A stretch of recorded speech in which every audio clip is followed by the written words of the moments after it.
Welcome to Luca and Miguel. Enjoy the video. Use 2 5-ounce cans of tuna in oil. Reserve or drain the oil to control richness. Add 1 tablespoon lemon juice to brighten flavor. Also gather 1 tablespoon mayonnaise, 1 teaspoon Dijon mustard, a pinch of kosher salt, and 1/8 teaspoon black pepper. Optional extras include 1 tablespoon chopped capers, 2 tablespoons finely chopped celery, or 1 small shallot minced. Keep measurements precise. 5-ounce cans, 1 tablespoon, 1 teaspoon. Having ingredients pre-measured simplifies assembly and preserves consistent flavor and texture. Flake tuna with a fork into a bowl. Add 1 tablespoon mayonnaise and 1 teaspoon Dijon mustard. Mix gently to keep texture. If you reserved oil, add 1 to 2 teaspoons for silkiness. If drained, add 1 tablespoon olive oil for fat. Fold in chosen extras.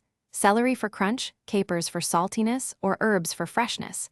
Taste and adjust with 1/4 teaspoons salt or a squeeze more lemon. Keep mixing light so the fish stays flaky, not mashed, preserving mouthfeel for sandwiches or salads.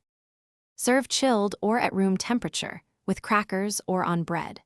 Store leftovers in airtight container up to 4 days in the refrigerator. Reheat gently if desired, but do not boil the oil. For sandwiches, layer with lettuce and sliced tomato to add moisture contrast. For salads, spoon over mixed greens and dress with 1 teaspoon extra lemon. When transporting, keep below 40 degrees F if unrefrigerated for longer than 2 hours. Label container with date and inspect for off odors before eating. Thanks for watching and please subscribe. It's the best investment you'll ever make.